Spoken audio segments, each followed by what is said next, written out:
Hello and welcome to Freedom from Fear, a German New Medicine podcast. I'm your host, Ashlee Newberry. And I'm your other host, Abigail Puccioni.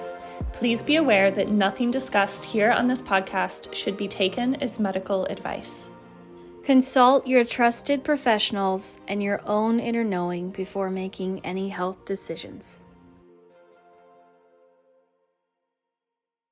Hey guys, so before we dive into the episode, we just wanted to share some really exciting news about an event that we're going to be a part of this January 25th through 26th in Austin, Texas, and it's called Paradigm Shift, a GNM Weekend, and this is truly going to be all about building GNM community and socializing with like-minded individuals who are all on this paradigm shift journey, and we're going to feature a lineup of expert speakers on a wide variety of different GNM topics. Ashlee and I are both going to be speaking at this event. And the main focus is going to be on how to actually integrate this beautiful body of knowledge into your life. We would really love to see you guys there, and we have the website linked up in the podcast description. It's paradigmshiftweekend.com. So definitely check that out for all the details, including the full speaker lineup and information on how to register. So yeah, we hope to see you guys in Austin this January.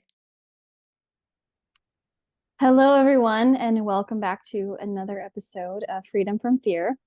So this is part 2 of our interview with Mark Gober. And so if you haven't had a chance to, go back and listen to our previous episode, episode 25, where we talk about germ theory and why maybe it's not true. So today we're going to dive more into, well, if it's not germs, then what is it? And the concept of energetic contagion. Yeah, so let's just start off this episode by getting into something that I think a lot of people find very triggering. When there are people in the GNM world, or let's say the holistic realm, that will throw out the idea that, oh, COVID's not real, or COVID doesn't exist, or viruses don't exist, or whatever. Mark, why are some people so offended and triggered by that? I think there's confusion. Excuse me. There's a distinction between an effect and a cause. So people getting sick with symptoms is something that no one denies. The question is what causes that? And they're distinct exercises. So to detect a symptom, a person can say, I am sick with this, or you can measure it. That's one exercise. But where that came from is much more complex. And actually in my book, An End to Upside Down Medicine, I would say it's more focused on showing what's not true and being less certain about what is true, because the human body's complex, the nature of reality is complex, and I don't feel like I have a full grasp on it. But I'll give an example just to stimulate thinking. That you go to a party and a bunch of people get sick with similar symptoms afterwards. And often people will say, well, I caught something. And that's really an inference, because that presumes that there was some little particle that went from one person to another and got inside your cells and caused the physical things that we can see as symptoms. But in this exercise to determine what actually caused it, we'd have to consider many, many possibilities. So from the GNM perspective, the first place to look would be, well, what was the conflict shock that maybe people were exposed to similarly, where they interpreted that conflict shock in a similar way? Others might say, what were the toxins in the environment there? Were there literal poisons in the food that people ate and drank? Were there poisons in the actual building that people were breathing in? Were there EMFs, electromagnetic radiation? Was there a 5G tower next door? Was there a lot of electricity in the building? There's a book called The Invisible Rainbow by Arthur Furstenberg that goes through the history of electricity, and he seemed to find that when there was a lot of more electricity, more people were getting sick. The point is there are many things to look into, and the triggering is that people somehow presume that if you say there's no COVID, that means there's no illness.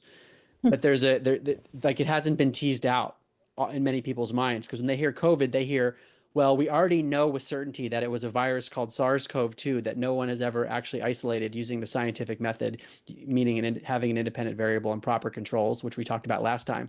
They're saying there was this thing, And the scientists told us it's true, and it got inside my cells, and it caused me to get sick. And then someone else was in the same place as me, and they got sick because this virus was transmitted. To them, all that is almost like law.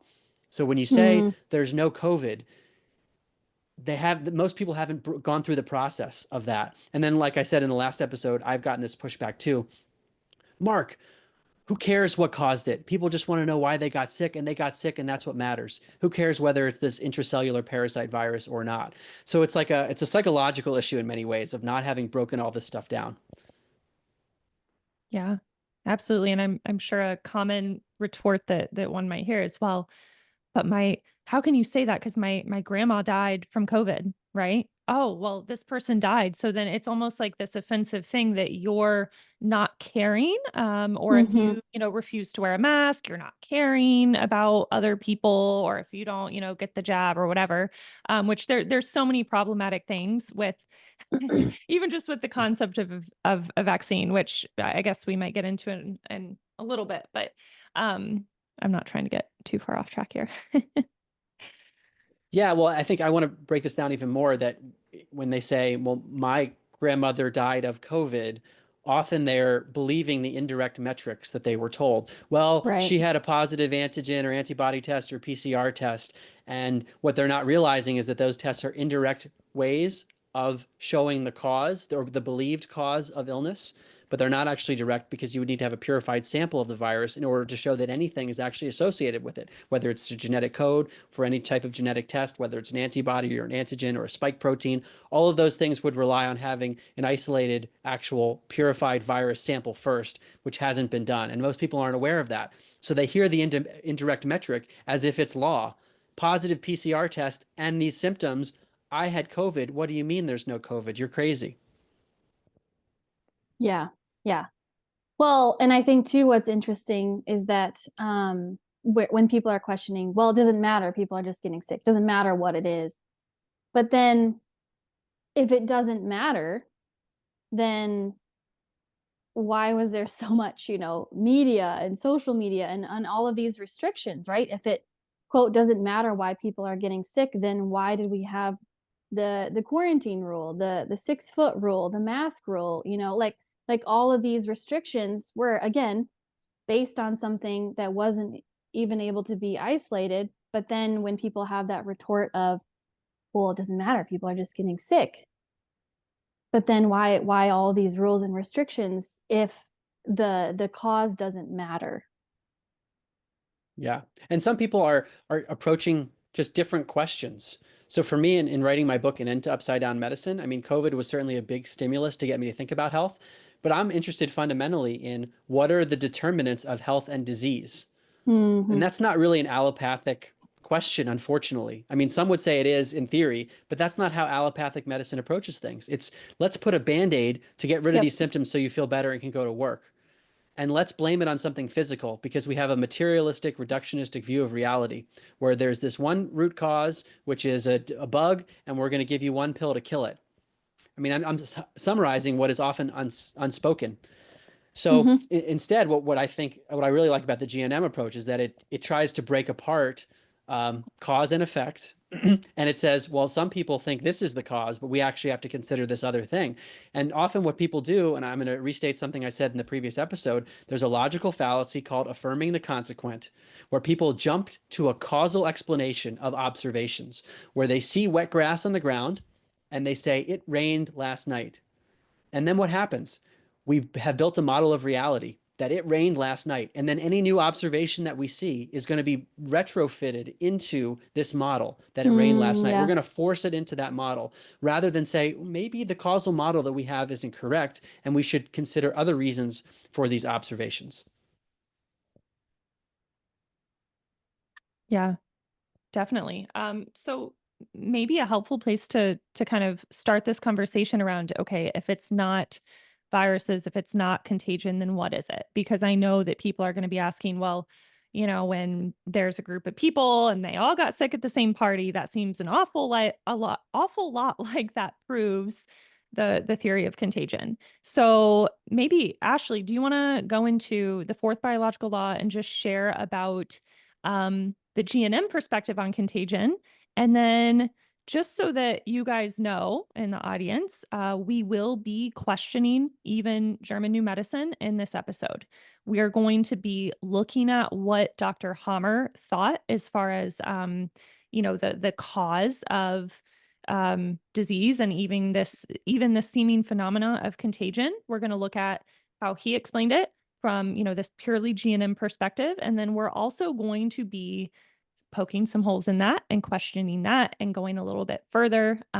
So just so everyone's aware, we could make several groups of people very unhappy, I feel like. But okay, take it away, Ashlee. Yeah, apparently that's what we like to do with this podcast. So get ready. So the fourth biological law is also called the ontogenetic system of microbes. And that means that there are a set of microbes kind of designated for each embryonic germ layer. So that when you're in healing, that specific microbe goes to the site of healing to support and help either build up the tissue that was lost during conflict activity or break down the tissue that you no longer need because you've resolved the conflict. And so I don't think we've used this analogy yet on this episode or the last episode, but similar to the grass being wet because it rained, when we try to blame microbes, whether it's bacteria or I'm doing air quotes, viruses, right?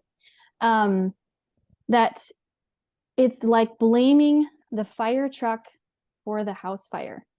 When, if you're just thinking about a house fire in real life, the fire trucks show up because they're trying to put out the fire, right? The fire trucks did not cause the house fire. They are there to help put the fire out, help to take care of damage, get the people out. And the same is true about microbes. So when we are seeing this excess of microbes in a specific organ in the body, yes, there are microbes there, right? And I'm not denying that. We're not denying that. But the reason why they are there is because they're trying to help support the body in the healing process, not because they are the cause. But like Mark said in the last episode, this also doesn't mean that we're saying that like antibiotics don't work, because they do help to decrease how many bacteria are doing that work so they can help with symptoms. But we need that bacteria to get through that healing phase so that you can kind of get back to homeostasis, right? We need microbes. We actually have about 4 microbial cells to every 1 human cell in our bodies. And so trying to get rid of the microbes simply does not work, because we are made up of more microbes than even our human cells, just like a normal everyday person walking around. And I find that also very interesting, with the COVID era, or global theater, as another one of our mentors would call it. Yeah. So with the phenomena of contagion, though, that was a great review of the fourth biological law, which this is what the GNM perspective on contagion is based on, right? So Dr. Hammer found that, okay, if you have people that are all getting sick at the same time, that must mean that they all experienced either the same conflict shock event. And if they have the same symptoms, then that means they experienced it in their psyche. They perceived that conflict shock in the same way and as the same type of flavor of conflict, let's say. So if everyone has digestive symptoms, then they must have all resolved an indigestible morsel conflict, right? And so this approach, I want to say theory, which I think that's going to make some people really mad. But this theory, the GNM theory, is based on the fact that everyone would have had to experience the same conflict shock event, or conflict shock events, maybe different events, but conflict shocks of the same sort around the same time, right? They would have to go into resolution around the same time. So there's this theory that, okay, did everyone just happen to resolve this conflict at the same time? This would also explain though why different people have different symptoms. One person might have a cough and stuffy nose, and another person might have a sore throat. Well, because they experience different types of conflicts based on the way that their psyche perceived that conflict shock event that occurred.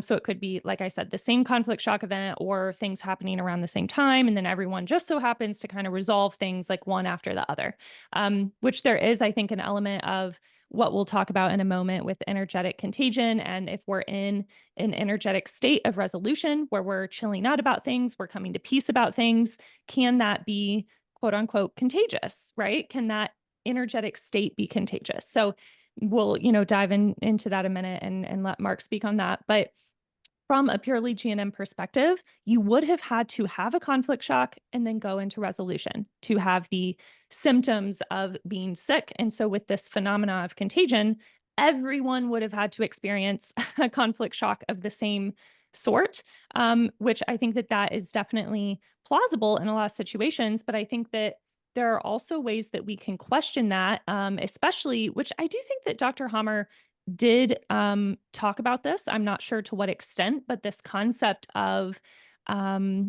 experiencing a symptom sympathetically. So when you are very intimately involved with someone else's energetic state, where you are, let's say you can experience a symptom on behalf of the conflict shock that they experienced, if that makes sense. So anyway, all that just being said to kind of give a little background of the German New Medicine approach to contagion. But Mark, we would love to hear your thoughts on the GNM approach, and then maybe some ways that you question that also, and maybe even move beyond that into a more, let's say, moving into the metaphysical realm, which we know this isn't something Dr. Hammer necessarily disagreed with. I just don't think that he necessarily had the time to get there with his research.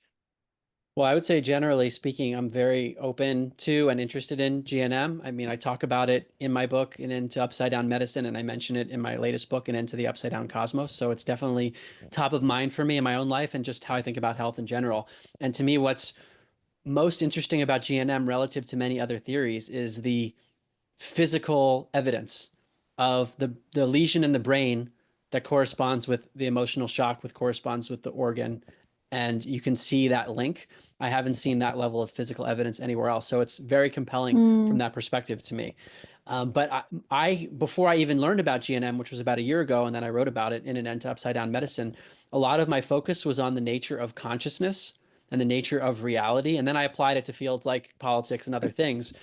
But it was definitely my entry point into questioning health. So my background is in business, finance. I worked in New York and Silicon Valley, investment banking type work. And I had a big shift in 2016 when I listened to podcasts, actually in the realm of alternative health.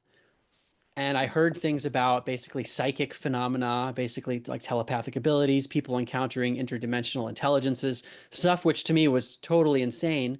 But then I started to read books and scientific papers on it. And I'm actually on the board of an organization called the Institute of Noetic Sciences, which studies this stuff scientifically in controlled situations where they're finding that telepathic communications are real statistically, mediumship, which is knowing information about the deceased that doesn't make any sense through normal means, that seems to exist. Energy healing, these phenomena can be demonstrated scientifically, even though there's way less funding for it.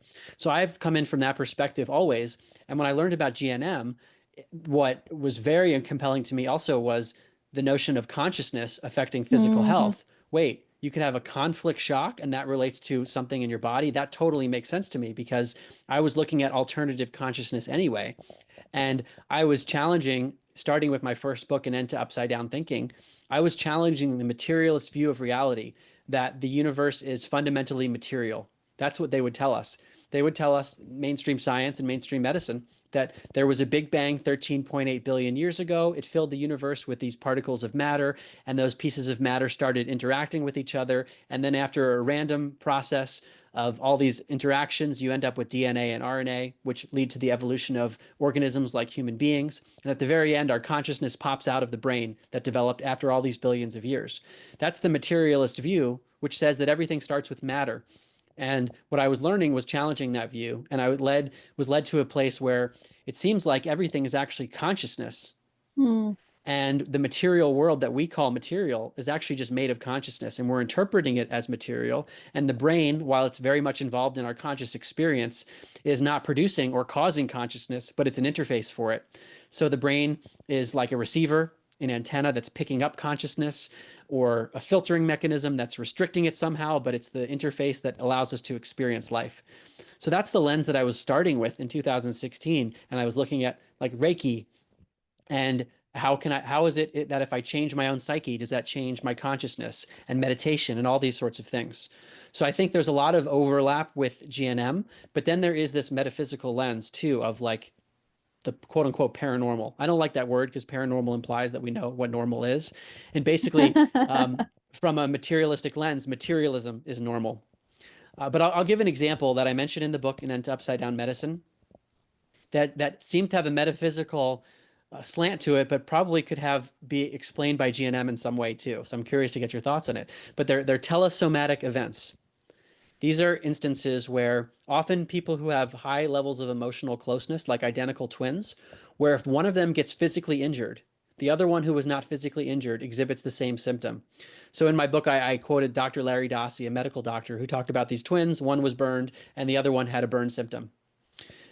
So what might be happening, and this is again speculation. I've been more interested in my books of hammering down on what's not true. I'm way less sure of what is true. So now we're in this realm of speculation, where if there is some kind of an energetic or connection within our consciousness between all of us, but especially among emotionally close individuals. So we see this also with the Heart Math Institute. There is heart rate synchronization among emotionally close individuals. So like married couples, things like that. So there are things that seem to be happening on a non-physical level. But I wonder if that also relates to emotional shocks, where you could see then the GNM tie. And I would love to see brain scans on this. I don't know if we ever could do that, where like let's say one twin who's far away has a physical shock. Well, I guess it's a little bit different here. A burn is a physical burn, so I don't know how that relates exactly, but let's just say there was an emotional shock that one twin had, and then the other twin had something similar. So maybe like the we could see the physical correlate in the brain with these sorts of things. But then there is the energetic aspect too. So I guess what I'm getting at is the energetic aspect independent of a brain lesion? Could there be an Hmm. energetic aspect that leads to the same brain lesion? Or is there an energetic aspect that's independent of having the same brain lesion that somehow affects the physiology that we would have to consider? And then let me just give one more example to just complicate things even further.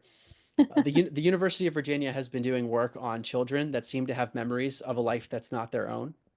So I'm talking about over 2,500 cases of these little kids who start talking about a life at a young age, between the ages of 2 and 6 usually. It's not their life, clearly, and they know things they shouldn't be able to know. They have fears and phobias that don't even make sense based on their life circumstances. And sometimes they have birthmarks and physical defects in their physical body that align with the way they claim to have died in the past life. And the researchers at UVA, this is the Division of Perceptual Studies at the University of Virginia Med School. Since the 1960s, they've been studying this. Dr. Ian Stevenson and Dr. Jim Tucker. Sometimes they find historical and medical records that validate what these little kids say. And this is not kids saying, I was Cleopatra or something. These are very obscure instances where the researchers can find, oh, this very specific death that happened to this person, we found the records. What Dr. Stevenson said, who is a classically trained medical doctor, he said, traditionally in medicine, we're taught there are two things that affect our health: our genetics and our environment. And here, in these cases of young children, we're confronted with something else. It must be a third factor. So, how do we think about this? A young child that it's not in their direct environment, but could there be something energetically that then brings them to a state of a similar conflict? So could conflicts be existing on a multi-dimensional level from a past life, so to speak, that then translates into this life? The conflict is still active, and then we can see it physically in their brain, maybe. And then how do we explain these birthmarks and physical defects that they were born with? I don't know, but these are the things that I think about from a metaphysical perspective, because that's what I'm looking at. What are the determinants of health and disease, both things that relate to the things we can see in this life, and also these metaphysical elements that maybe we just don't remember because there are metaphysical reasons for that. And there's other elements that our eyes are not picking up, like energies. Yeah, this is, and I just want to make something really clear to all of our listeners. I definitely do believe in the GNM paradigm, but again, I'm accepting that as a belief in the five biological laws because, and we'll get to some of what Mark was talking about in just a moment, and then go back into the conversation on contagion. But I'm curious, Mark, with what you know about the way that research is conducted and all of that, I know that the brain and organ levels, as far as, GNM, right? When we have a conflict shock, our body adapts at the psyche level, organ level, and brain level simultaneously. There's this adaptation that's initiated. So I know that we can prove the brain level and the organ level based on the CT scans. And this is what, Dr. Hammer based his work around, which is really groundbreaking that in and of itself, to be honest. But with the psyche based component, and this is why I personally, this is probably going to be very triggering for people. I personally don't think that they can be with the way that the scientific community would, the criteria that would need to be met to prove something as a scientific law. I don't believe that they can technically be called laws. I mean, I call them laws just based on my beliefs, but because I've chosen to accept that because it makes the most sense to me out of anything else. And I think that that's kind of what you're saying as well. But just to keep an open mind and question everything, and I encourage everyone to question even everything that we're saying, like this needs to make sense to you. And I guess what doesn't quite make sense to me as far as being able to definitively prove it to be true, how can we get, you know, quantitative data on the psyche-based component? Or are we just going to have to rely on qualitative data? Like, what's your take on that? Yeah, I've thought about this a lot because we can develop very strong correlations between people who had the same emotional conflict shock and what's appearing in the brain scans, the locations of the lesions or the Hammer focus and things like that. But what I wonder is what is the mechanism by which the brain develops this lesion? What is it in the psyche that causes this physical thing? There's a link missing here that our science probably doesn't understand about the nature of the Mm, psyche and the nature of consciousness that then causes it. So probably to get to the answer to your question, Abigail, is we're going to have to understand the nature of consciousness better and its link to the mm, physical world and its basically its interface with our human biology, which is something I started 8 years ago. What's the relationship between the brain and consciousness? Is the brain creating it or is it an interface? And then furthermore, mm, is it just the brain? Because we know from organ transplant cases the recipient of an organ often takes on the personality traits and even memories and fears and things like that as the person that they got the organ from. mhm, So there's some transfer biologically. There's a book called The Heart's Code by Paul Pearsall. And I mentioned this in mhm, my book, In Upside Down Medicine. Like one case, a little girl received the heart from someone. She didn't know who the donor was of this heart, but she started having horrible nightmares and told a psychiatrist because her mother took her to a doctor, said, look, she's having these nightmares of being murdered. And the details were so vivid that allegedly the murderer was then arrested on the basis of the memories from this little girl. So that's just one case out of mm, many. The idea is that there's something in the human biology that is transferred, whether it's the brain, other organs, consciousness is being transferred in some way, and we don't exactly understand how this is working. And that is also part of the GNM link that's super important. And I say this as a big supporter of GNM, and I think it's super mhm, important and very and highly valid. But it is a mystery that I haven't heard answered. Like the mechanism by which the brain becomes disturbed that we can physically see. What is that mechanism? How exactly is it happening? mhm. That a psychological conflict shock results in a change in brain physiology, basically, which then translates to an organ issue too. But what's going on there with the psyche? Yeah, I think there's definitely more research to be done. And I know Abigail and I have had conversations about this long before this podcast episode.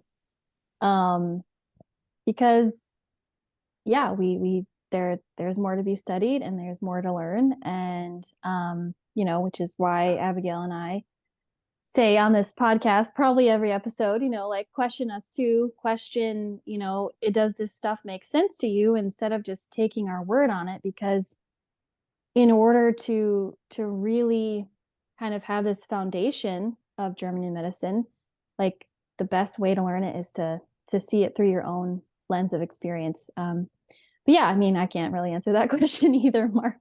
But it's a good question, and one I think that deserves more attention and more research. And because it isn't something that we've been able to prove up until this point.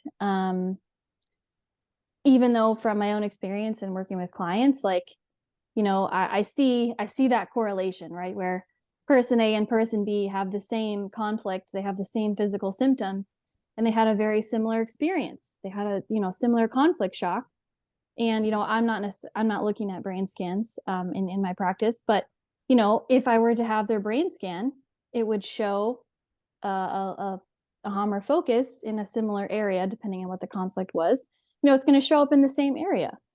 And so, we can see that, right? We can see people's experience and then the symptoms that they're having, but that why did they have that is, I just don't think we have an answer for that yet.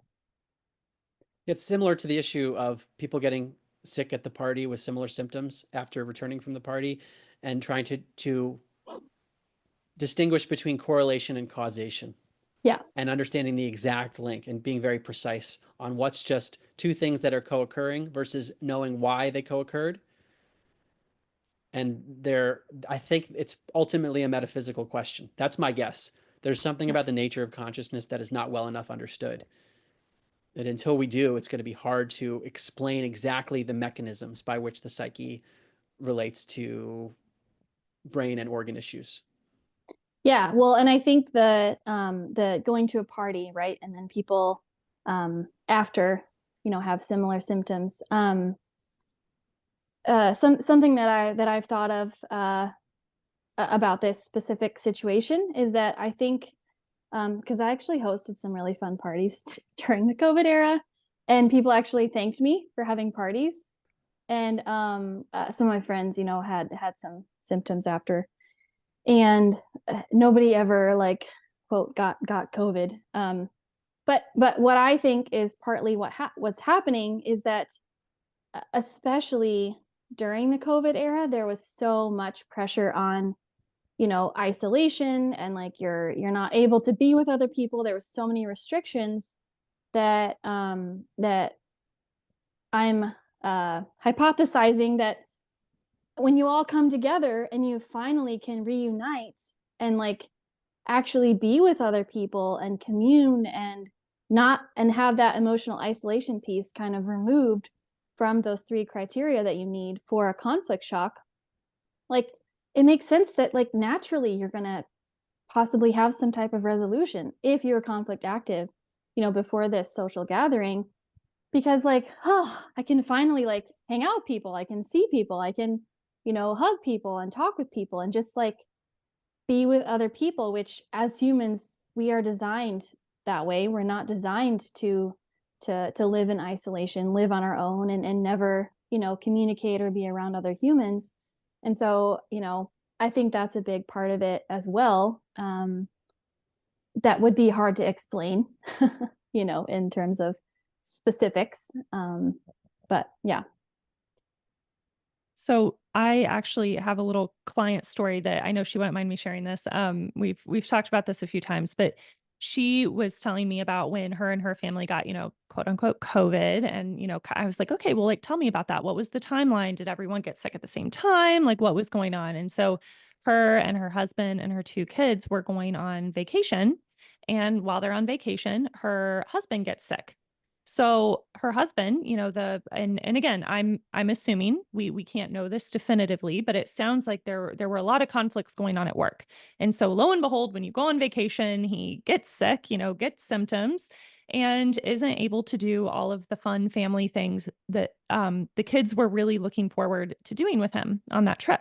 And she said that that specifically affected her son even more so. He was really looking forward to doing stuff with his dad. And so when they're on the way home, or maybe it was before they left, I forget the exact timing, but the son starts getting symptoms. And then the daughter also starts getting some symptoms around the same time. And my guess is that it was kind of a bummer that, they weren't able to get that fun time with their dad that they were really looking forward to. Right. And so when they're on the way home, it's over and they go into resolution because, the vacation's over. So there's not even that potential to do those fun things with dad on the trip anymore. And then I think it was maybe once they got home. But then she got sick, the mom got sick. She was the last one to like get sick, right? And so she was, from what she was describing to me, there was so much fear around because, he had tested positive for COVID. And then she's like, oh, I'm going to get COVID. We're all, oh no, this is COVID. We have COVID. Oh no, like we're, like, then she was freaking out about being sick and not being able to, do everything she needed to do. And like, all this stuff. So I think her conflict was more around the fact that her husband and kids were like sick. So I'm sure I'm forgetting some details here, but you see how this concept of contagion, and this would be true from purely the GNM perspective. Okay, we're not even getting into collective consciousness stuff or anything like that, but just from the GNM perspective.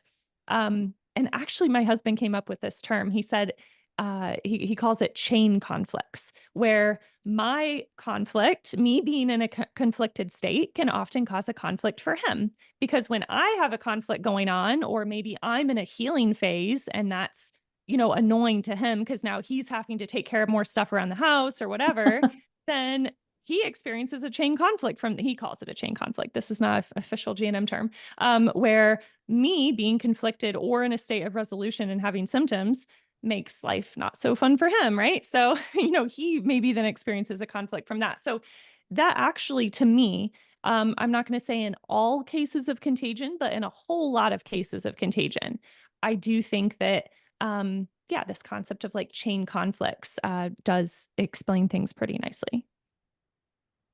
Yeah, I agree. And I just want to say and commend the GNM approach to this because it's looking at something that's you can't point to physically.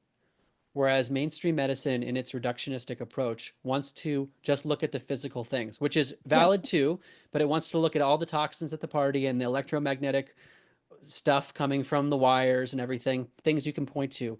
And they're much less inclined to look at these emotional issues. So I think GNM is super important because it gets people to look at things they didn't even ask a question about typically. They don't often think, well, what was I going through at that time? Did I Mm-hmm. resolve a conflict? Those questions don't even arise. So I think that is super important. And you can end up with the appearance of contagion with basically a chain of conflict shocks that appear as physical symptoms, but the ultimate cause is psychological in the end.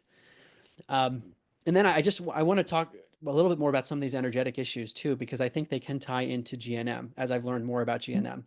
Like things like, let's say, meditation or Qigong, or things that basically help people get into what seems like into a more harmonious state.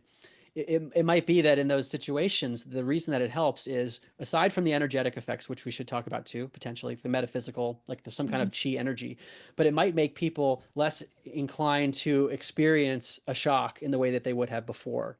Mm-hmm.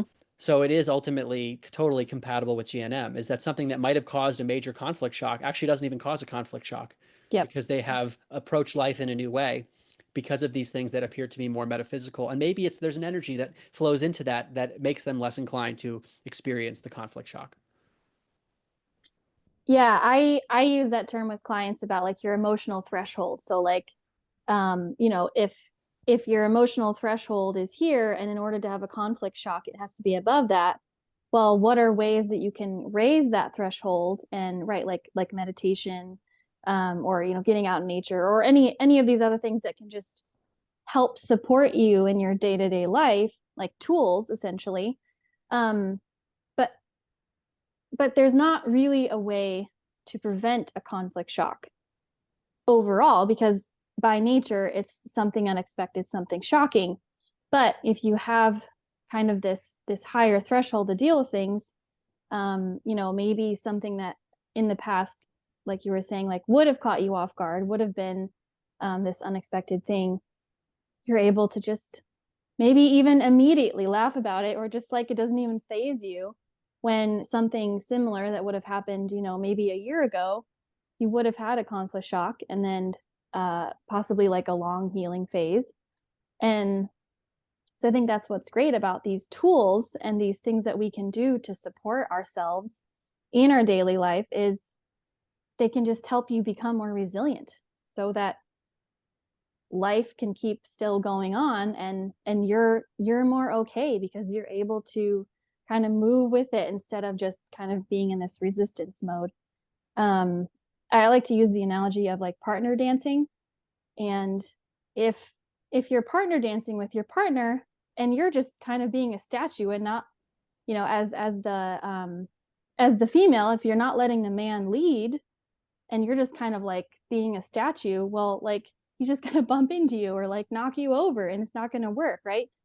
And if you're able to flow with things and be able to kind of take what life gives you and move through it, like overall your resiliency to life and to possible conflict shocks is going to be like way better than if you're not doing anything to support yourself. So and that can look many different ways from person to person. There's no one right thing or one right way to do it because we're all different. I think what you guys are talking about, I like to use the term perceptual resiliency. So Yeah. when you are changing your mindset, when you are making shifts in your psyche, then that fundamentally will change what conflict shocks you're eligible for or how intense of conflict shocks you're, eligible to experience. Yeah, I like that term. And what I wonder is how does this notion of energy flow into it? Because in the book, In Ends Upside Down Medicine, I do talk about this notion of a biofield. Dr. Shamini Jain wrote a book on the biofield and like some peer-reviewed studies where energy healing was used and cancer symptoms disappeared, for example, or people recovered, I think, better. And also the Bankston method of healing, very similar stuff where people are healing as a result of energy. So what is the mechanism by which that is happening is what I'm wondering. Is it that um, the body's just able to go through the healing phase in a different way, depending on what the issue is? Or is it affecting the way the person was handling what used to be a conflict in a new way? Or is there something else that we don't fully understand metaphysically about the way this energy works with our biology? And so it's what my challenge is that when we stick to just the purely physical realm, it's sticking within belief, like a box about the beliefs of how reality works. And there seem to be these other forces or energies that people are measuring, or they're seeing the effects of it repeatedly, and they fall outside of traditional science, and yet they are impacting us. I don't Yeah. have a firm answer for it, but whatever comprehensive healing modality we arrive at as a society, it's going to have to incorporate these things, or at least know how they flow in.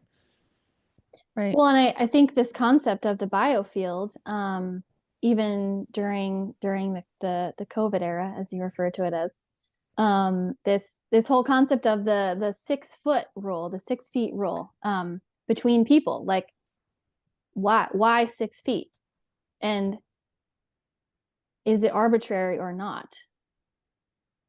Well, the former FDA Commissioner Scott Gottlieb said in 2021 that it is arbitrary. So, but we wonder, was it actually arbitrary from a more nefarious perspective? Is there something about trying to keep people apart from each other, not to prevent a contagious virus from going from person to person? That's the arbitrariness, but maybe it's not arbitrary in that there's something about being close to people that we need, and that isolation is problematic from a metaphysical perspective, in addition to just a GNM perspective too.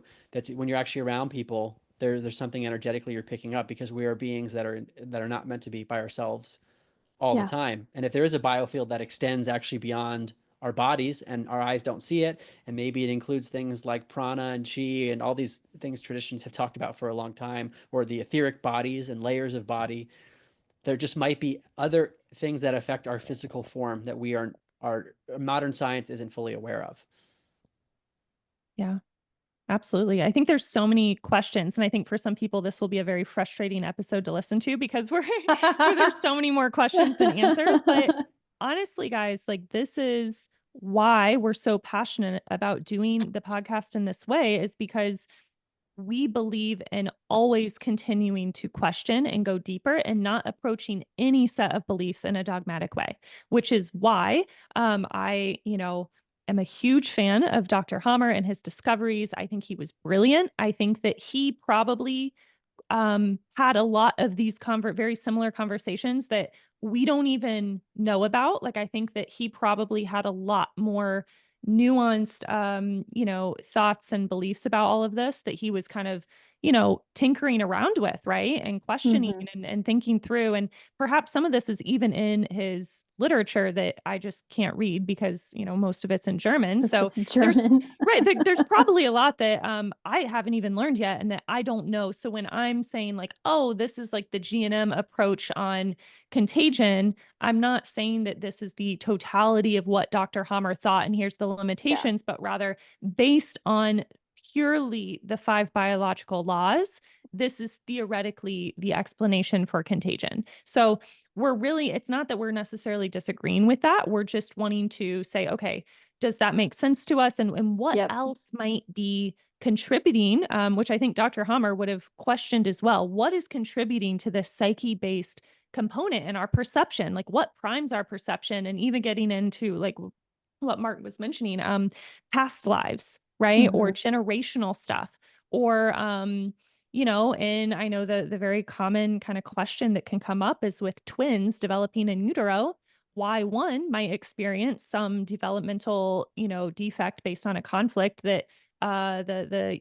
fetus experienced sympathetically on behalf of the mother's conflict shock. And I know that Dr. Hammer, I believe, did talk about this a lot, where yes, the developing fetus and even small children definitely experience conflict sympathetically on behalf of the mother or father or anyone in its, close, I guess, energetic field, right? And so there is this element though of, okay, but what about the twin in utero that didn't experience that on behalf of the mother? So I'll pause Right. there and Mark, share your thoughts. Yeah, I want to share more on the notion of a contagion itself. I'm Yeah. reminded of studies I mentioned in the book, and into Upside Down Medicine, that were done by Cleve Baxter. And so he used to do lie detection for the CIA. And he said his whole life changed. He wrote this in his book, Primary Perception, when he decided to hook an electrode up to his plant. And Oh yeah, I he remember wanted to this. see if the lie detection thing would spike when he hooked it up to the plant, uh, based on things that he would do to the plant. And he said, you know what, I'm just going to burn. Nothing was happening. And then he had a literal intent that he was going to burn one of the leaves. And he saw a spike in the lie detection thing that was attached to the plant. And he said this changed his whole life because he then began running a number of experiments on basically some kind of emotional connection, which we could easily tie this to GNM too. But just the question, how is this connection happening? And the study I'm reminded of, and we need many more replications of this stuff. And obviously, this is so heretical that it's not often funded.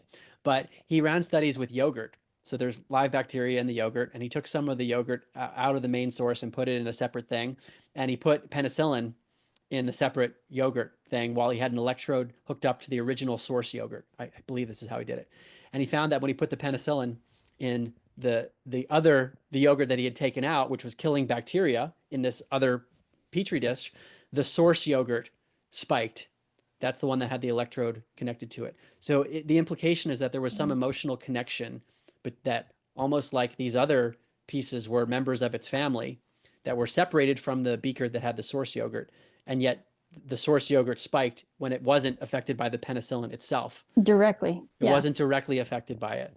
And he shows a number of studies like this where even cells outside the human body, when they're taken outside the human body, they respond in a similar way to what's happening to the person's emotions when in the body when they're measuring the cells outside the body. So there's Yeah. these weird connections that seem related in some way to contagion. I feel like it has to be Mhm. incorporated in some way. But again, the mechanism, I don't fully understand. What is the mechanism by which these things are connected? There's something going on, an invisible connection that we might not fully understand. Yeah. Yeah. Well, and one thing I wanted to say about the yogurt thing, that I remember that in your book and I was like, oh, that's so interesting. Plus I'm a big yogurt fan, um so Abigail, you were talking about like small children and babies, and I recently looked this up for a client, and basically babies or infants don't even realize they're a separate being from the mom until like 6 to 9 months of age. And so they're not, it's not that they can't have their own experience because they have their own brain, they have their own psyche, they have their own body. But this concept that they are mirroring or literally like looking, especially to the mother, for how do I respond to this experience, right? How do I respond to life? They're constantly like, okay, what do I do with this information, right? And but the fact that they don't even have like this separation of, okay, I'm my own person until like 6 to 9 months of age makes so much sense. But then, why so many babies and infants and small children have a lot of separation conflicts or rashes, or even like something like chicken pox, right? And they're more susceptible to these types of conflicts because for them, they're not separate. They're literally a part of that mother baby unit. And so they don't have a way to experience life outside of that connection. And so, I think that young children are more susceptible to those types of conflicts because if the mother's not there, well, who do I look to for how I respond to this, situation? So can I respond to that? If we Yes. incorporate metaphysical things, this just popped into my mind. So the metaphysics that I talk about in my books, it's not materialism, which is that everything's material. It's that consciousness is the basis of all reality.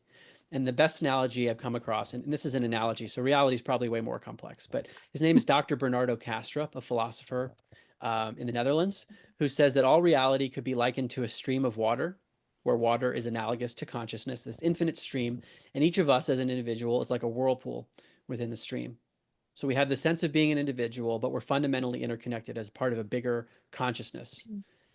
And so that could explain some of the interconnectivity, but what you're describing, Ashlee, is like relative interconnectivity, where when there's an emotional closeness, and we see this with identical twins and the Right. telesomatic events, and also heart rate variability among close people, there's like relative closeness. Some people are more closer than others, so maybe they have the interconnectedness is greater, whereby the quote unquote contagion might be stronger, and so it might be like there are certain whirlpools that are literally closer to each other Mm-hmm. in a metaphysical sense, where the water's transferring closer, there is going back and forth more closely. Whereas when the whirlpools are further away, yes, there's an interconnectivity, but it's not as localized.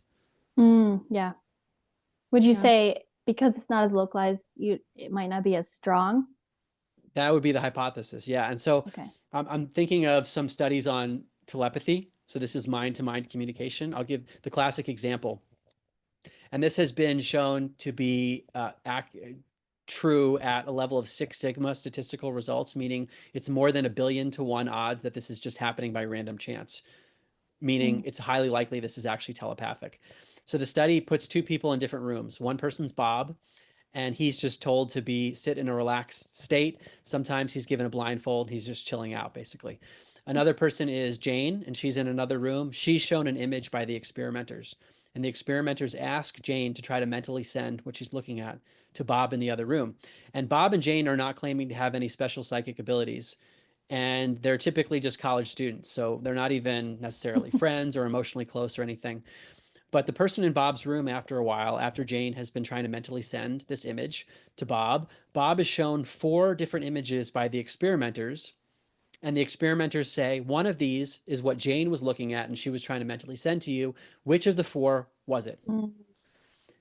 We would guess, if it were complete chance, there were no mental telepathy at all, that the person in Bob's room would guess correctly roughly 1 out of 4 times, meaning the results should approach 25%, because there shouldn't be any reason he would guess more than 25% if Like, how could Jane be sending him something under the materialist view? But it's not 25%. The results are closer to 32% of the time over many, many studies. And like I said, this is Six Sigma level results, statistically speaking, massively significant, meaning there's something happening beyond chance. There's something that's being transferred. And these are not among people who have any special psychic abilities or who are emotionally close necessarily. So maybe we put that as at the bottom end of the spectrum of this like 7% differential of 32 versus 25% beyond Right. chance among people who are not even close at all and haven't harnessed these abilities. But you might be able to alter this if you have people who are closer to each other and or people who are harnessing the ability to tap in to another human. So there might be a scale of ability which could lead to a scale effectively of contagion. This is just a hypothesis on the fly here that we might see a stronger quote unquote energetic contagion depending on these metaphysical variables.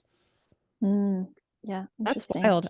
Yeah, it would be so interesting to see the statistics on if they did a study where they were identical twins doing this, or mothers and children, or, very close individuals, very close friends, something like that. Okay, so this is one thing that I'm not really sure how to describe through just the five biological laws.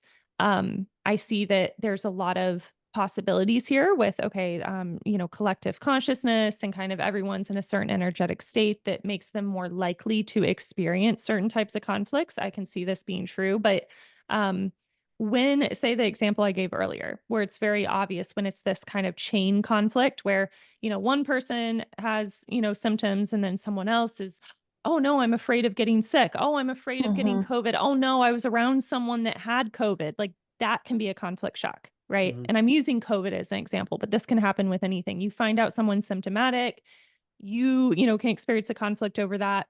Even before finding out someone's symptomatic, they might be in a certain energetic state dealing with a conflict. And then that, people say like you can sense bad vibes, right? Like you can tell, like when you're around someone that has a really, negative energy, or they're in a, they're dealing with something personally that can be contagious in the sense that then you're in an energetic state where you're more likely to perhaps experience a conflict shock.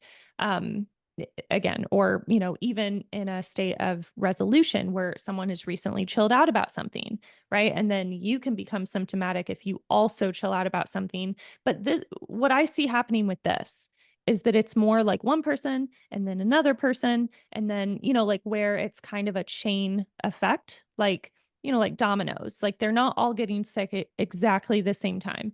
But I guess what I struggle to understand is, say, if there's like a party or something, and then everyone, or the vast majority of the people get sick the next day, or like within 48 hours or something, like they all get sick. It's not like one after the other, or it's not like they arrived at this party and found out someone there was contagious and then they had a conflict shock over that, but rather everyone kind of gets sick or symptomatic at roughly the same time after this party where they were all around each other. Now, from a GNM perspective, that would typically be explained that they all experienced a conflict shock event in common at the party, right? Or that the party, like what Ashlee was saying in her example earlier, that was a resolution. Yeah. Everyone, that being in community like this or something, there was some common resolution that occurred. So either a common conflict or common resolution. However, let's say that it was a common conflict. If everyone had more or less the same exact symptoms, what I have a hard time believing is that they all experience the exact same type of conflict perceptually.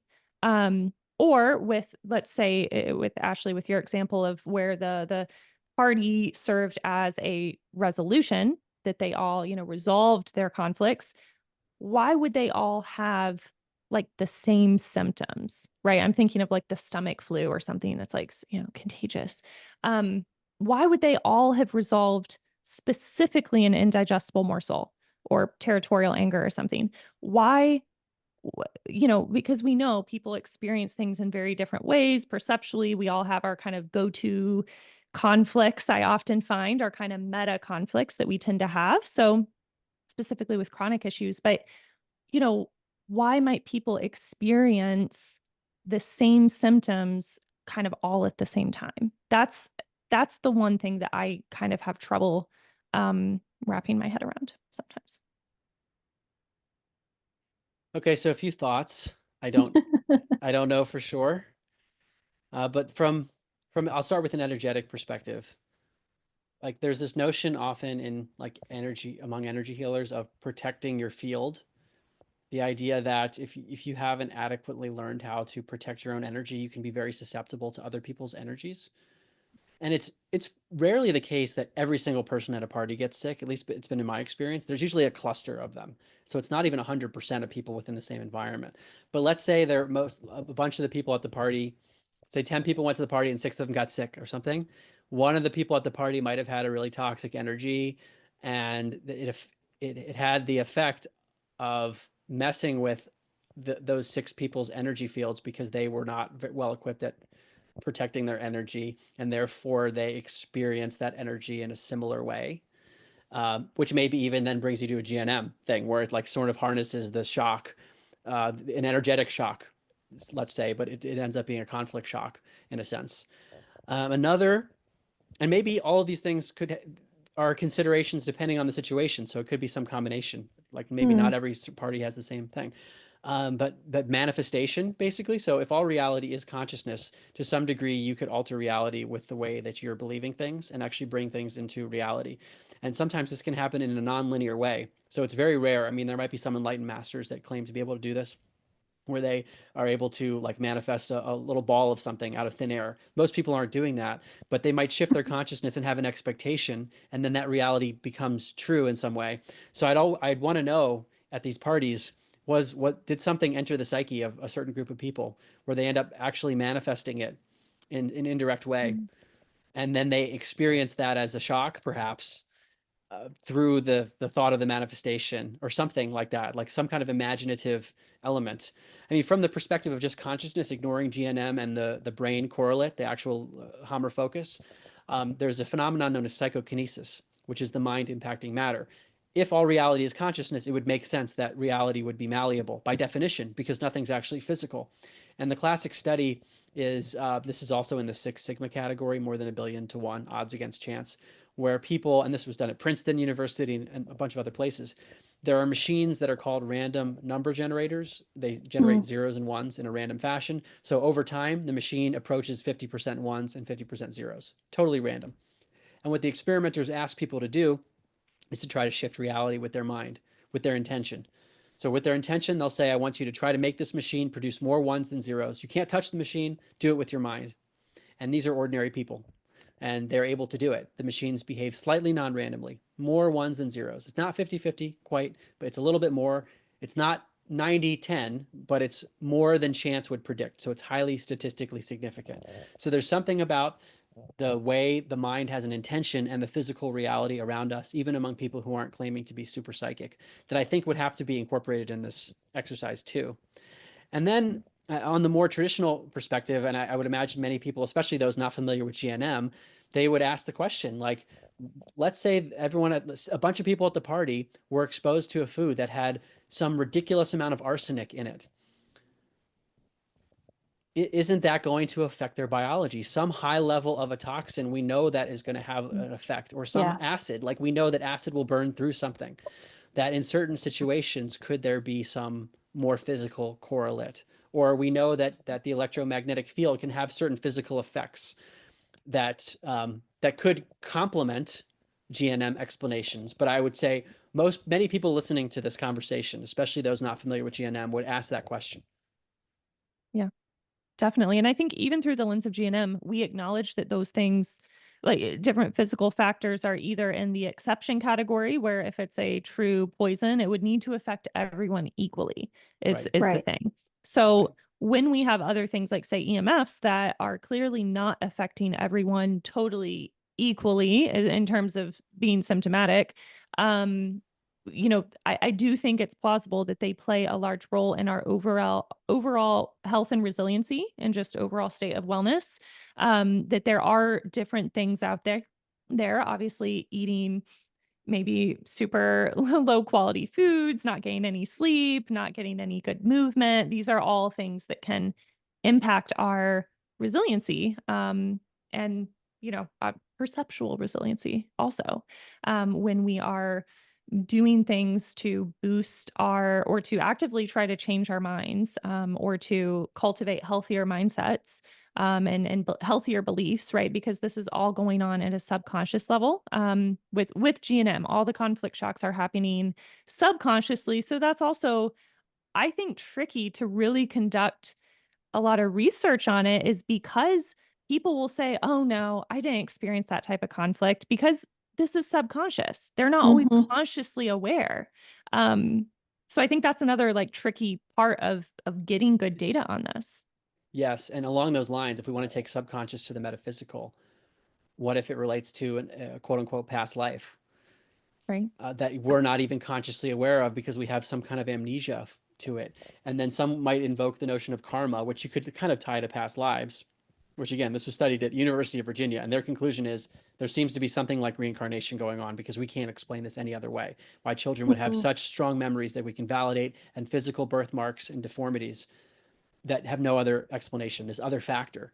So there might be something related to, let's say, some people at the party, maybe they had like a similar karma, quote unquote, something that was built into this lifetime that was going to cause them to have these symptoms, which then manifests in different ways. And maybe, I don't know, maybe can that translate into a brain lesion, a Hammer focus or something? I don't know. But there could be something that's like predetermined in the lifetime that is not going to be explained by normal means. And just to bring a little more weight to this, there's a notion of between lives, which I know sounds crazy, but at the University of Virginia, the researchers have found that a percentage of children that have these past life memories talk about a time between lives when they were choosing their parents.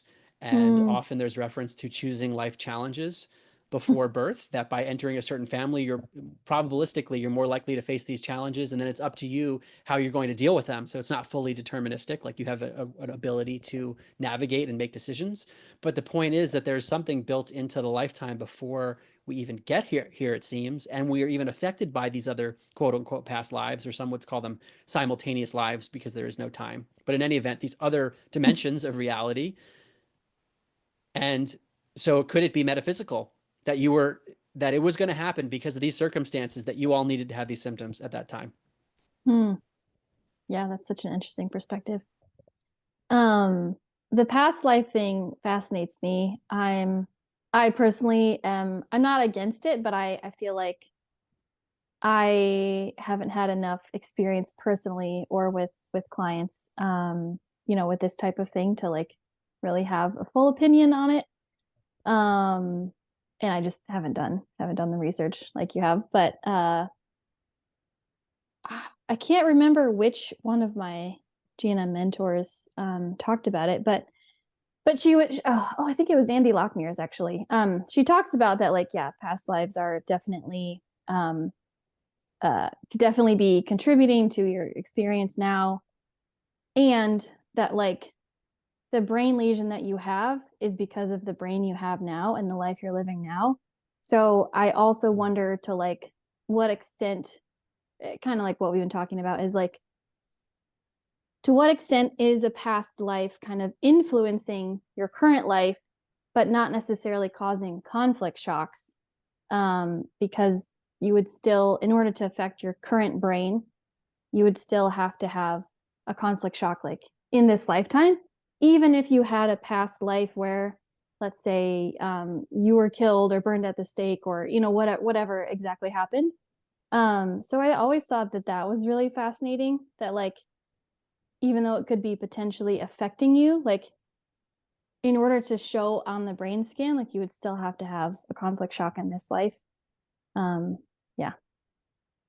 So can I give another example related to past lives? And I'd love to hear your opinion on it. I Yeah. mentioned this in the book, and it's Upside Down Medicine. And it was actually one of the first things I heard back in 2016 when I was studying this stuff for the first time. It was a woman named Myra Kelly, who was a corporate lawyer, like totally mainstream, and she was having this horrible pain. So it was TMJ in her jaw. Mm. And she went to the top dentist in New York, and they said, we're going to have to basically break your jaw and do this horrible surgery. And she's like, I don't want to do that. So she decided to try past life regression hypnosis. And the idea is that you work with a practitioner that hypnotizes you and then brings your mind back to a past life to see if you had a conflict that relates to your current issue. And they also have something called between lives regressions. It's the same thing where a hypnotherapist brings you back, and it's all recorded so you can listen to it. And I believe in Myra's case, she was describing this on a podcast called Healing Powers by Laura Powers, which I learned a lot from that initially back in 2016. And I think it was the first time she tried past life regression hypnotherapy, nothing happened. But the second time, she had this flash in her mind of a memory of being a slave where there was like a chain up against her jaw or something, and she felt totally powerless. And the recognition of that memory led to the healing of her TMJ. Like it went away completely. She didn't need surgery. Wow. And I don't know what to make of that. And there are many cases where people don't have a positive result. I mean, Dr. Ian Stevenson at UVA, who studied the children with past life memories, he was very critical of hypnosis. He thinks there's a lot of ways that memories can be implanted. But he said there were certain cases that could not be explained, that where things were coming through in hypnosis. So he basically didn't even throw it out fully as a UVA professor. And it just makes me wonder if any of these cases are valid. I don't know how we explain it in any way. So what seems to be happening is that something energetically is held in the body. Some trauma is held in the body that's related to something beyond this life. And there was a way to release that trauma through the recognition of it. I mean, just my personal view, and I'm not saying that this is true or anything, but I find it not helpful to believe the narrative that we have trauma or bad emotions like stuck in the body.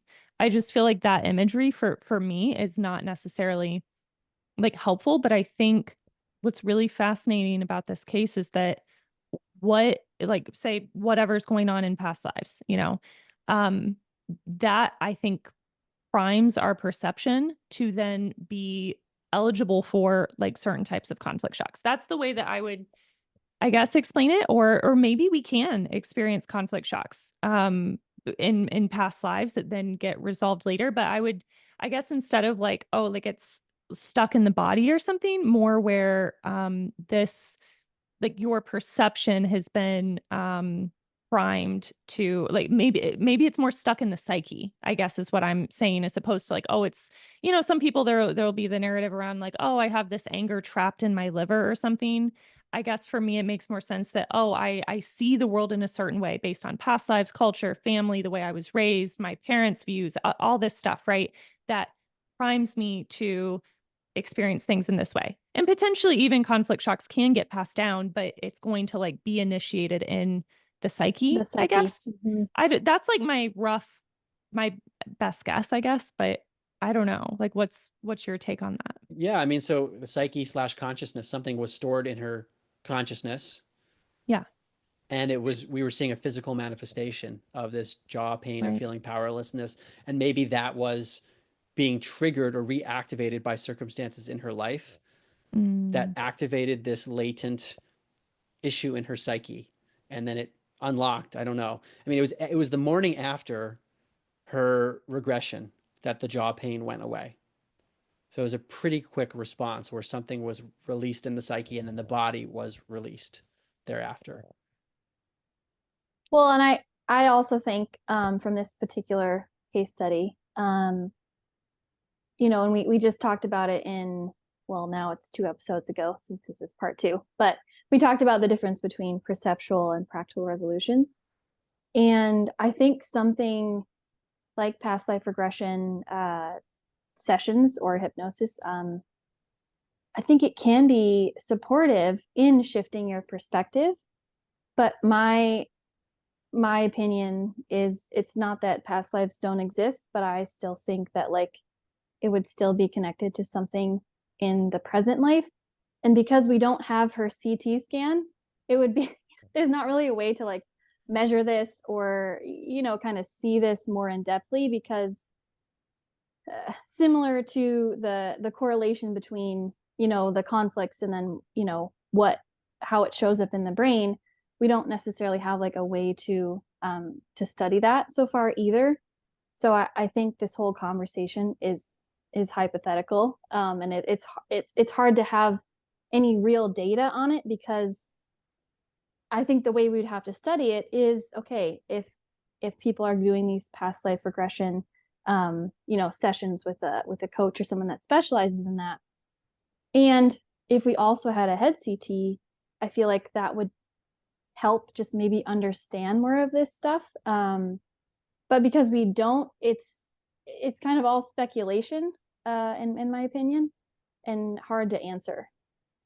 Well, that's a really good point because even if these sessions are helpful, we don't know that it's necessarily because of a past life. All we know is that it's a memory that occurred.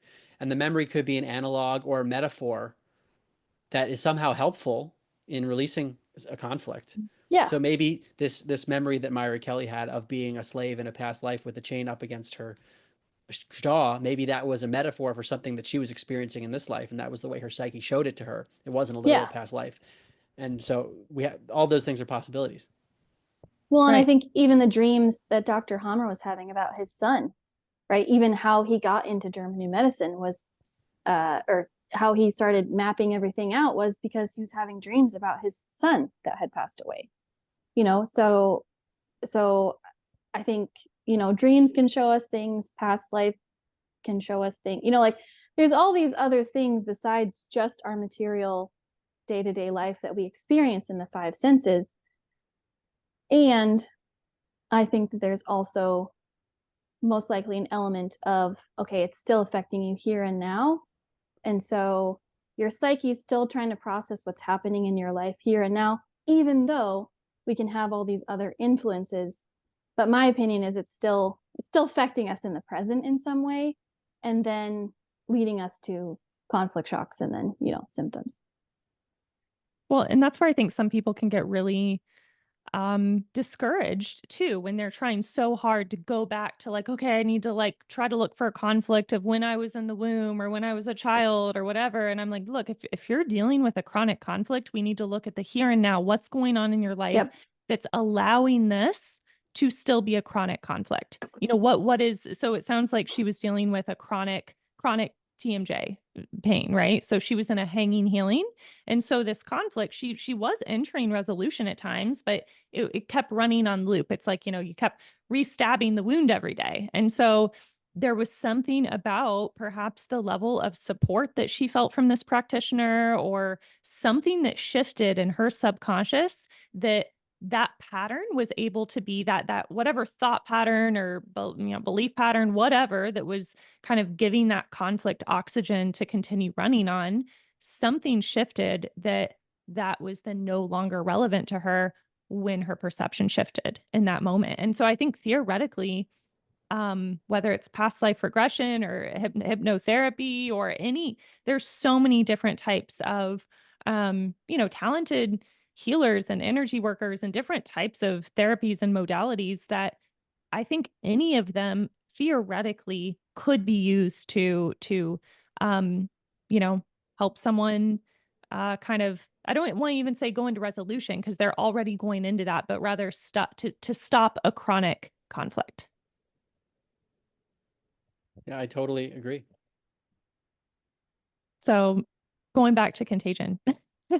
um I love this though. I love all these like tangents and things because and I hope you guys in the audience can really see our passion for questioning things and even GNM, right? And continuing to go deeper and like how can we make sense of our psyche, of our bodies, and just continuing to question all the narratives, right? And so anyway, going back to the contagion thing though, and this gets into the topic of confirmation bias and well, specifically, I talk about this a lot with clients too, the idea of cherry picking evidence, right? So we have all these subconscious beliefs that we're operating on, and this helps to form our perception of the world around us. So let's say we have a belief in the phenomena of contagion, of a physical particle like a virus that causes contagion. So every time we see something in the news or a real life experience in our own family where, yeah, we go to a party and 5 out of 10 people get sick or something, right? So we use that as evidence to support the belief in this invisible particle called a virus, right? But what we're not looking at are the, let's say, 5 people who did not get sick. So Mhm.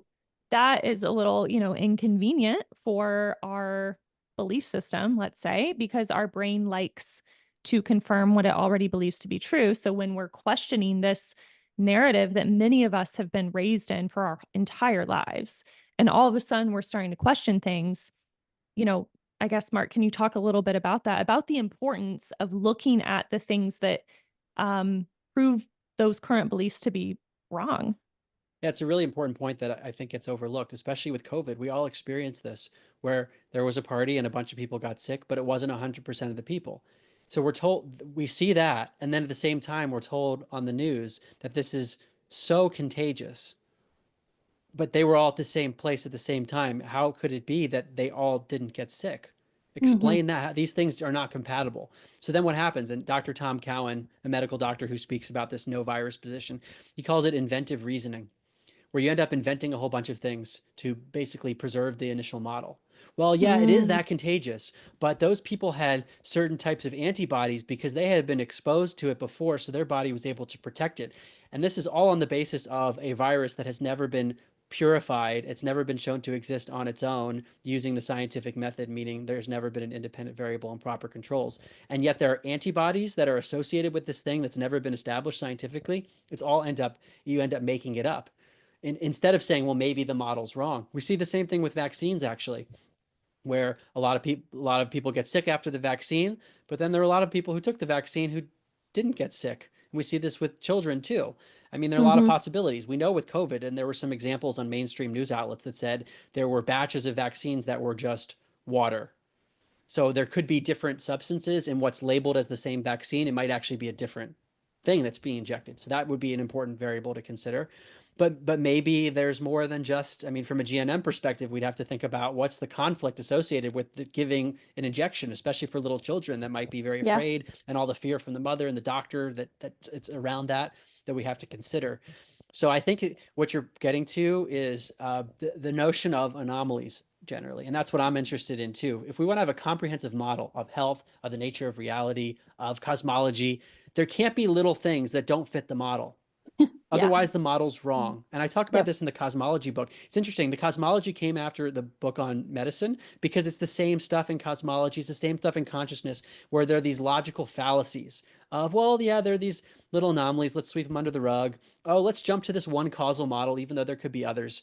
And the analogy I give is the black swan analogy in the Cosmos book. Let's say there's a law that says that all swans are white. And the three of us go around the world and we find a million white swans. And one day Ashlee comes to us and she found a black swan. The law said all swans are white. The law is wrong. It's wrong. It's not Yeah. just, oh, it's mostly right.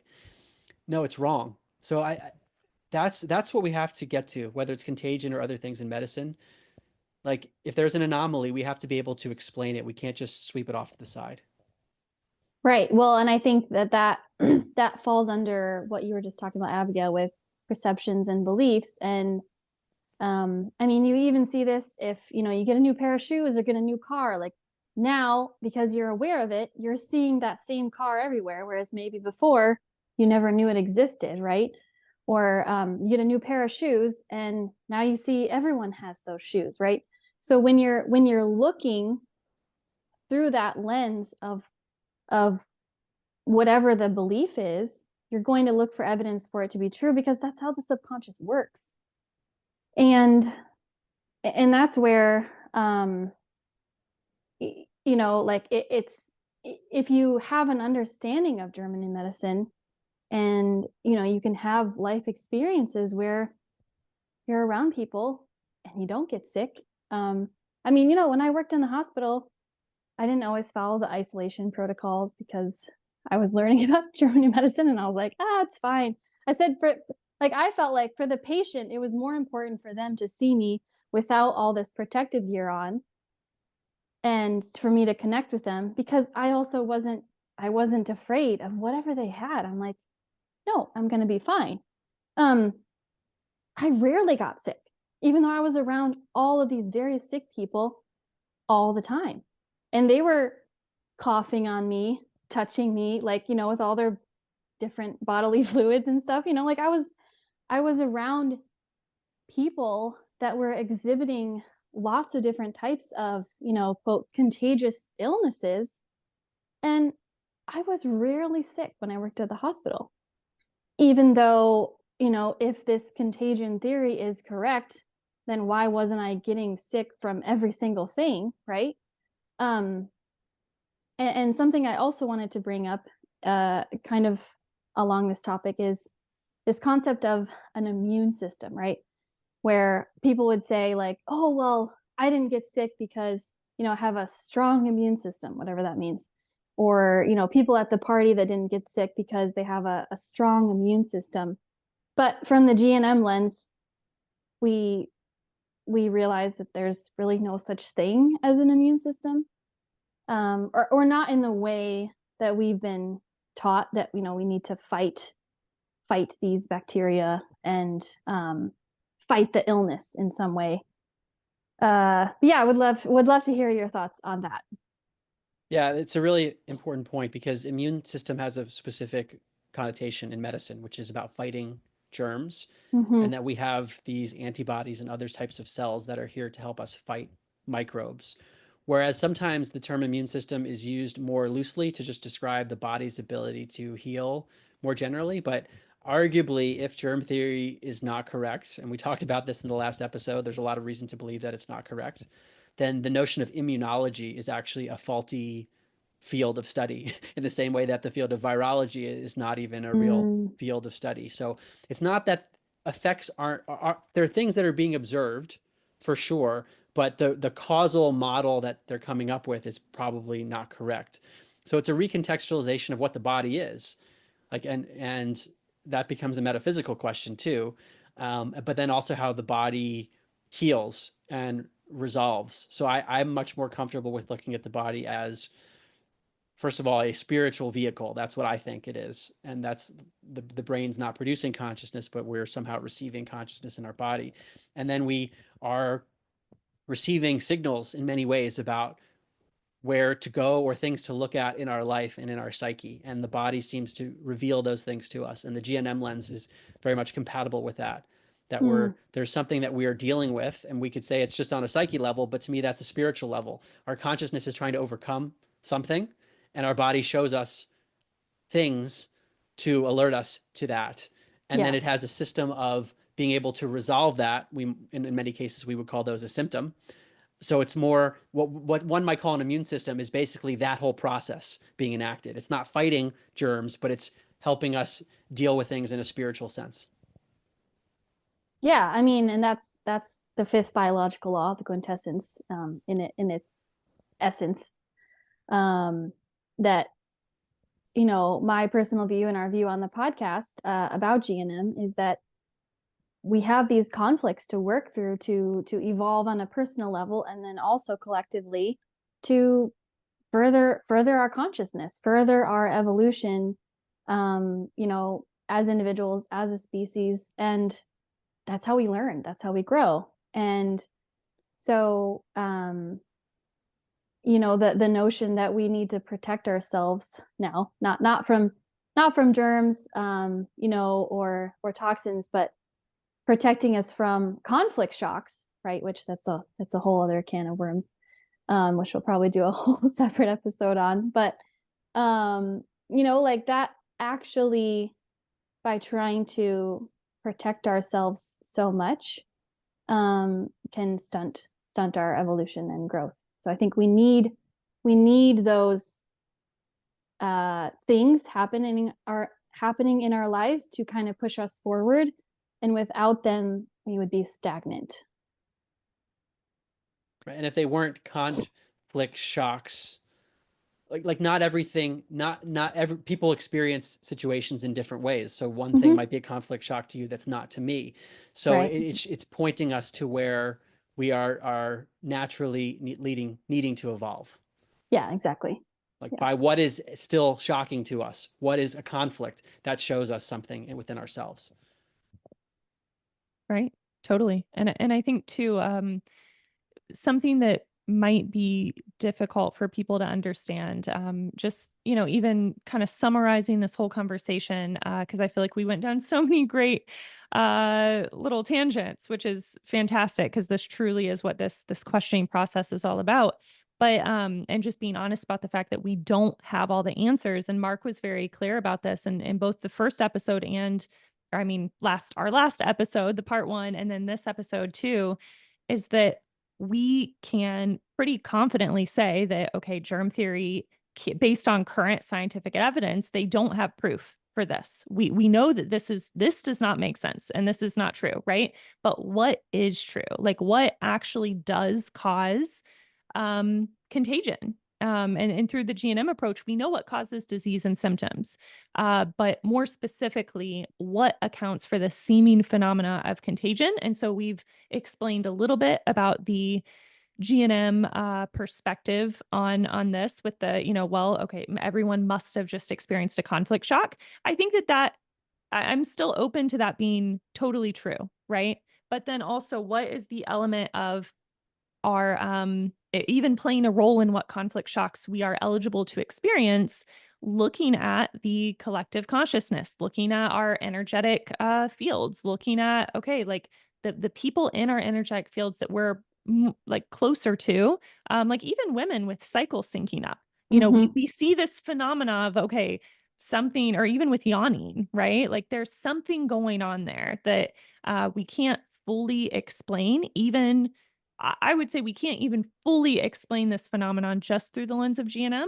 But certainly, I think it makes a lot more sense than a lot of other theories out there. But yeah, even from the GNM perspective, and I think GNM can be completely true. And then we can also go and question that, okay, what plays a role in forming our perception? I think that's more where there's still a lot of unanswered questions because, okay, say if every symptom or disease, including this phenomena of contagion, is coming from a conflict shock that's experienced in the psyche.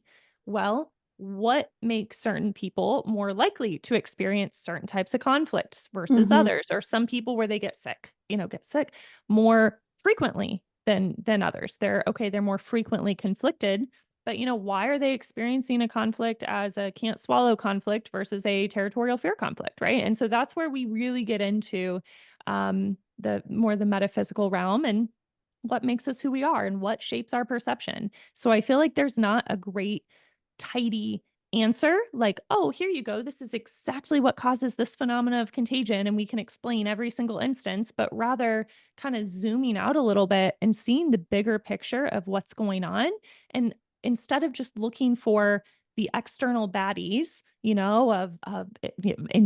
invisible particle like a virus, or even looking for all these other things that do exist like bacteria as, oh, this is the cause. We're zooming out and looking at, okay, not just the physical, like external stuff, but what was our subconscious experience of this party, of this situation, right? Like, and, okay, I'll stop talking now, but, also I know, even just like human design, I know some people have talked a lot about this in conjunction with German new medicine and that, what makes us who we are, whether this is generational stuff or past lives or whatever, or based on, our human design or something like that, where some people are perhaps more energetically open, like what we would call an empath. Are they perhaps more susceptible to, experiencing symptoms sympathetically on behalf of someone else's conflict shock? Or are they more conflict prone in some way, based on being more, let's say, open to the energy fields of other people? We don't know. There's a lot to unpack there. Yeah, I think that was a great summary. And there's a point I want to raise that we've kind of danced around, and it's basically around the importance of language when trying to get to the bottom of things. That even the term contagion has a connotation to it, or this notion of epidemiological evidence that's often used as justification for why viruses exist, meaning just patterns of sickness. When we observe things, it doesn't tell us the cause of the observations. And like I said before, we use the term caught sometimes, or just immune system. These terms get thrown into our language, and I think it's helpful when trying to get to the bottom of things, just to describe things objectively. We went to a party, there were 10 people there. These 6 people 1 day later exhibited these symptoms. Like, to try to charge the language in the least amount possible, to just describe things objectively. And then rather than embedding cause into things, because it's an easy tendency for things for us to do that, whether it's using the term immune system or my body fought off. I just Mm-hmm. think in this exploration, trying to use words that are not charged with causality is really important. Yeah, yeah, that's a great point. Language is very important. Yeah. So I did have one more question before we wrap up, that we spoke about before we started recording. Wanted to ask about vaccine shedding, or the the protein particles shedding. I've had clients or other people in like the holistic world talk about this, or not wanting to be around someone that recently had gotten the COVID vaccination, and because then there is some fear about shedding from this person. Yeah. Well, number one, I think we'd have to get really specific on what is being shedded, whether it's proteins or viral particles or whatever it is. And we'd have to look at it scientifically and show, first of all, does this particle exist? And then if it does exist, can we demonstrate using basic logic and the scientific method that when introduced to a healthy person, it can cause disease? And I think a lot of the narrative around shedding comes from some of this inventive reasoning or making things up or creating a movie in our mind. I mean, I said this in the previous episode. I think it's worth repeating. There's a model of a virus that it gets inside your cell, causes disease, goes from one person to the next. Aside from not having isolated the virus ever using the scientific method, no one has ever seen the movie of the thing that many of us have in our mind, of this microscopic particle getting in the cell, causing symptoms, then going to another person. No one's ever seen those things happen. So with regard to Mm, shedding, we would love to be able to observe all the steps that are alleged to occur. So there's a vaccine. What is it doing to the body? It's creating certain things. And then I would love to see that. And then I would love to see the things it created being shed to the next person and causing certain symptoms. So we can run into the realm of superstition very quickly without actually doing the work that's needed. And on both sides, on the side that defends allopathic medicine and the side that questions it. So, yeah. and then we run into the problem of self-fulfilling prophecy and the power Yep. of Yep. consciousness with fear, what that can do. And then we can run into conflict shocks from a GNM perspective. So there's a lot that can happen. So I would just say when there's any claim put forth where there is no direct evidence for its existence, we need to ask for what are the assumptions underlying this belief system. And whenever I do that, it seems that the assumptions are based on very shaky foundations. Everywhere I look, where I'm told something is true and I believed it my whole life from really smart people, and I say, why do they believe this thing? What are the assumptions? And I look at the foundational assumptions and I see, where do those come from? And it's very scary all over the place. You end up at some study that was done 100 years ago, and they ran into all kinds of problems where they made up a causal model when there could have been other causal models, and then you have a whole house of cards. Yeah. Mhm. Also, just to put forth a potential explanation for, or not even explanation, but perhaps understanding a bit why people got so caught up on this concept of vaccine shedding, other than just fear, right? Because I'm sure once this got started, it just kind of snowballed and then people were like afraid. But think about, to set the stage here, how upset and hurt and persecuted people who declined getting the vaccine were feeling. Okay. The Mhm. environment was pretty hostile towards people who did not get the vaccine, for COVID. And so I think, that's kind of setting the stage. And then all of a sudden, how convenient that there's this concept of vaccine shedding that allows those people to feel really justified and a bit self-righteous in their anger and dissatisfaction towards the people in their life that got the vaccine. Yep. Especially if those people were critiquing them for not For getting not it, getting it. and they're Hmm. feeling the need to defend themselves and fight back, and now I need to attack them, right? And so this concept of vaccine shedding is so convenient to allow people to continue in their victimhood and in their subconscious beliefs and subconscious thought patterns, where guess what? This is the same pattern as conventional medicine, as holistic medicine, right? Where there's an external bad guy. There's someone out to get me, whether that's the government, whether it's their partner that got the vaccine that they didn't want them to get it, or whatever. There's this narrative around I'm being attacked and other people are going to hurt my health or something like that. So even in that narrative, even if it was true, okay, there is this concept that it's kind of convenient for people to have this belief because they get to stay in their victimhood, really. Yeah. Yes, and it creates an external enemy again, rather than Yep. looking into ourselves with regard to our health. And with the COVID vaccines in particular, I think it's worth mentioning something I mentioned in the previous episode on how little we actually understand about genetics and DNA and RNA and things like that. And we end up coming up with lots of movies in our mind about what an RNA vaccine would do inside of a human body, when there are many open questions about genetics. And I'll mention it again. Dr. Tom Cowan is looking at this, and he did a webinar on it and an interview with Alex Zeck on the Way Forward podcast, asking questions about the fundamentals of genetics. And this doesn't mean that there isn't heredity. Of course, we know we can see heredity. We can see that the child looks like the parent and has similar characteristics and so forth. The question is, what is the mechanism? And is it exactly as it's described in the theory from Watson and Crick and the double helix structure and so forth? So that's a really important consideration when considering vaccine shedding when it's RNA. What are we really talking about with RNA? What are the big open questions with it versus what's known with certainty? And some of this can hopefully alleviate fear, which is super important in all of this. Yeah. Yeah, totally. Because as we know from the GNM lens, COVID was mostly a territorial fear conflict. And so it's like the fear of this sickness, this contagion itself is enough to cause a conflict shock. And especially with the media and social media and just the collective fear about this whole thing, definitely influences people's perception. Yeah. Well, one last question before we wrap up. I would just love to hear any last thoughts or like kind of like a short summary of just what is contagion from everything that you've studied, just kind of wrapping up this episode. Yeah.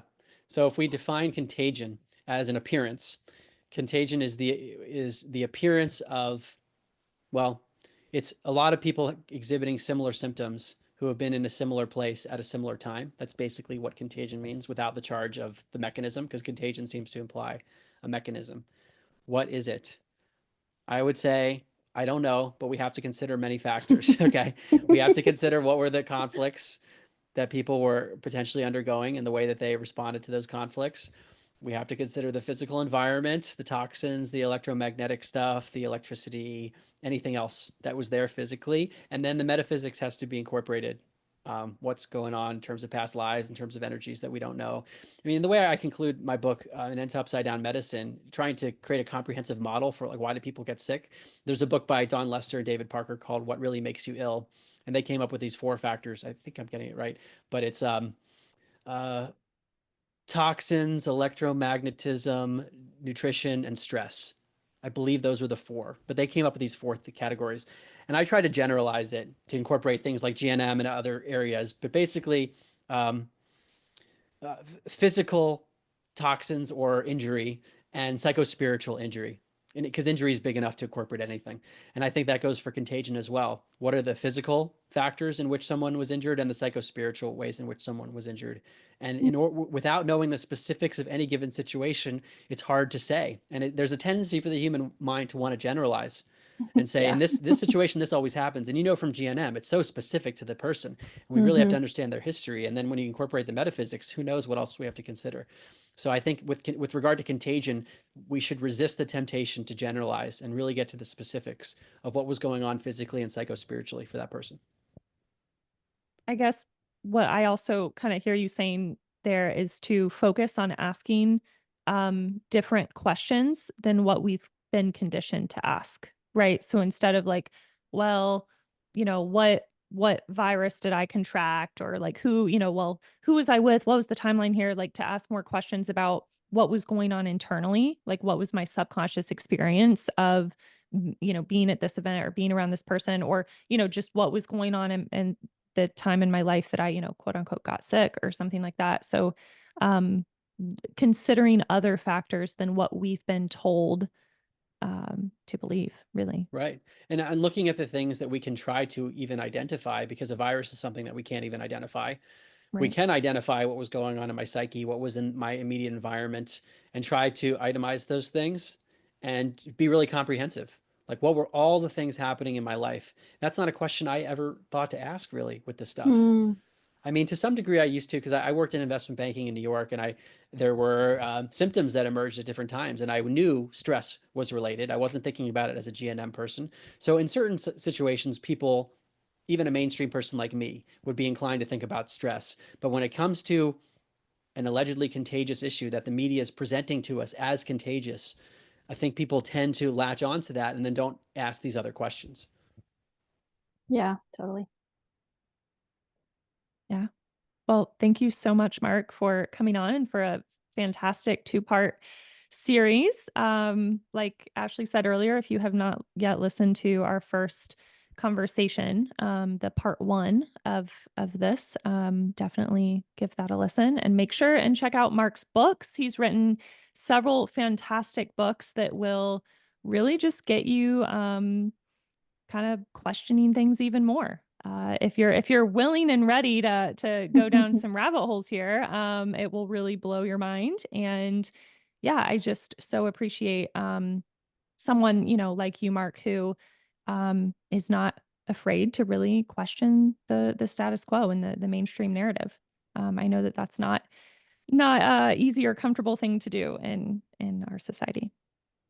Well, thank you very much. And I'll just close by explaining my meta driver in all of this, and where I got started 8 years ago, and what's led me to explore GNM and everything else is I really want to understand who we are and why we're here and what it even means to be here. What is this place? What are we doing? We're born. We have memories of our childhood, most of us, and we're not really told exactly what we're doing here or what's going on. And we're going through the ups and downs of life, and sometimes we feel well and other times we don't, and sometimes we go through various symptoms. And I'm trying to get to the root of all this. And that's what drives me in this conversation and other ones. Yeah. Thank you again for being here, and thank you all for listening. We appreciate you. Bye, guys.